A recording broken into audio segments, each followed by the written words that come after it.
Bonjour à tous, aujourd'hui on se retrouve dans une nouvelle vidéo. Dans cette vidéo, comme vous avez pu voir dans le titre, nous allons parler de Alix Kubdel alias Bonix. En fait, tout simplement, c'est l'un de mes personnages préférés dans Miraculous, enfin surtout l'impact qu'elle a, enfin quand elle vient surtout, c'est trop intéressant vraiment. Du coup voilà, on va un peu parler de ce personnage, pourquoi je l'apprécie, s'il y a des points négatifs, on peut aussi les faire ressortir et tout. Voilà. Alors, Bonix ou Alix Kubdel comme vous voulez, déjà, à aucun moment, on se doutait une seule seconde qu'elle allait avoir un Miraculous au début. Enfin, moi, je savais pas. Et déjà, je savais même pas que l'horloge qu'elle a reçue de son père, c'était un Miraculous. Et sa première apparition, c'était en saison 3, épisode 13. J'ai déjà oublié le nom de l'épisode, mais c'était cet épisode-là avec... Time Tracker, franchement là aussi, je sais pas, j'ai eu un sentiment assez particulier quand il y a eu cet épisode, enfin c'est l'un de mes préférés, mais genre, je sais pas comment vous expliquer, genre c'est trop bizarre, enfin en plus on voit pas forcément la Ladybug et le chat noir du futur, en tout cas tout ce que a dit Alix sur le futur, pour l'instant c'est vrai, elle a dit qu'il y avait une équipe de super-héros, on sait tout ce qui s'est passé en fin de la saison 6. Donc, waouh.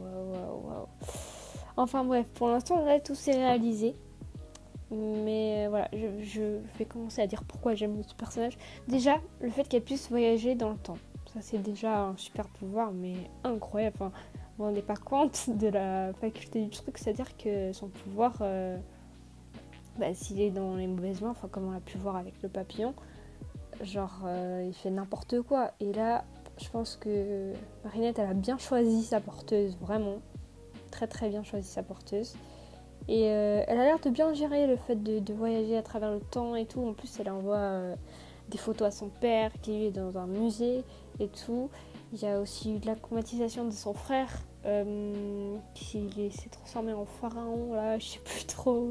Enfin, voilà. Mais franchement, le fait qu'elle vienne...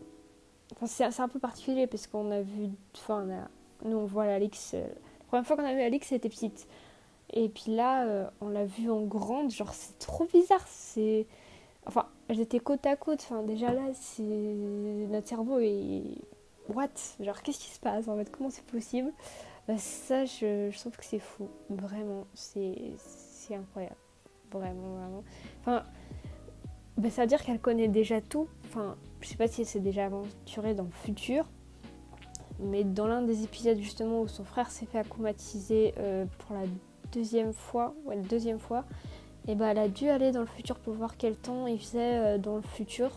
Du coup, je pense qu'elle est déjà allée dans le futur, mais ça veut dire qu'elle connaît déjà ce qui va se passer. Honnêtement, je pense que elle a déjà vu ce qui s'est passé. Parce que, bon, déjà, elle peut prédire tout ce qui est arrivé et tout ce qui va arriver.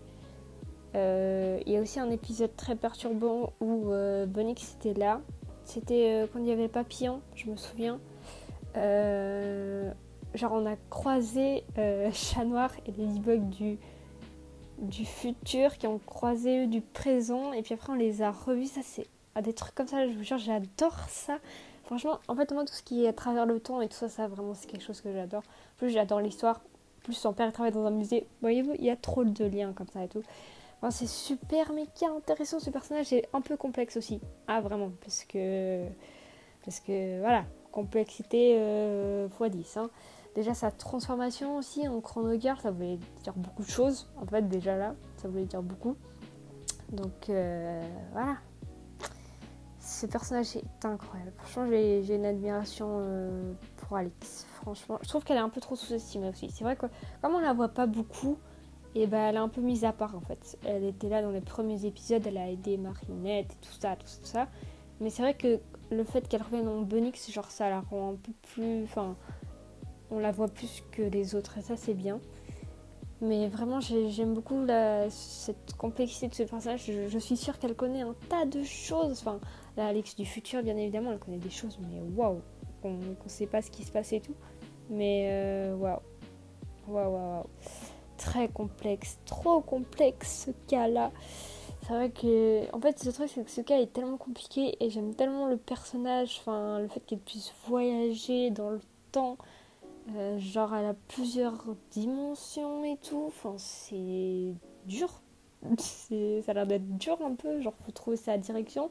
Et dans l'épisode de Time Tiger, là, bah, à un moment, genre, enfin, le méchant, là, la Time Tiger, il l'a envoyé dans plusieurs années aussi, ça c'est. Je pense que si un enfant il voit ça, mais ici, mais comment c'est possible? Genre vraiment, comment est-ce que c'est possible que ça fasse ça et ça et ça? Dans le cerveau de l'enfant, il déraille.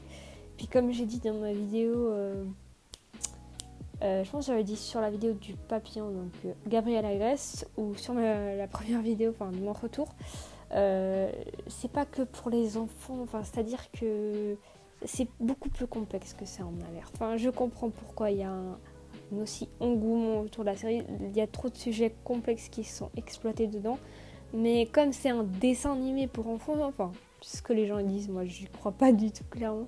D'après ce qu'on voit, c'est pas du tout pour les enfants. Enfin, franchement, quand on est petit, on s'en rend pas compte, mais c'est vraiment comme j'ai dit, en grandissant, on prend conscience que dans l'histoire, c'est bien compliqué. Ah ouais. Surtout la saison 5, elle met vraiment des frissons et t'as pas l'impression que tu regardes un truc pour les enfants. Hein. La saison 5, c'est de l'inversion totale de tout ce qu'on avait vu dans les 4 premières saisons. Enfin, c'est un truc de fou. Vraiment, j'attends vraiment la saison 6 avec impatience parce que là, j'ai l'impression qu'elle prépare un banger, vraiment. Je sens que Bonix, elle va aussi revenir. Enfin, obligatoirement, elle fait partie de l'équipe maintenant, comme elle avait dit qu'il y avait une équipe de super-héros là. Bah, l'équipe, elle s'est formée, mais du coup, ouais, un nouveau papillon, quoi. Nouveau papillon. En vrai, j'ai tellement envie de dire des choses, mais c'est vrai que ça peut spoil et je pense que je vais mettre un alerte spoil parce que c'est vrai que je parle un peu comme ça. À la base, je prépare pas trop des vidéos comme ça parce que pour moi, on parle un peu à l'air libre en fait. Je dis ce que je pense et tout ça. Enfin, voilà. J'espère que cette petite vidéo vous a plu. Je sais pas combien de temps elle dure exactement. Mais c'est vrai que le prochain personnage, ou bien c'est vrai que j'ai tellement de vidéos en stock que je peux faire, du coup c'est vrai qu'il y en a une que j'aimerais bien vous partager là, très intéressante. Il y en a aussi une autre et une autre. Ouais, il y a une autre sur mais non, en fait je vais rien dire, vous savez quoi, vous verrez bien. Voilà, j'espère que ça vous a plu, n'hésitez pas à vous abonner et à liker, et moi je reviens, j'espère, avec une nouvelle vidéo. C'est vrai que comme je vous ai dit, j'ai un stockage plein de vidéos en préparation, tout ça. Donc voilà.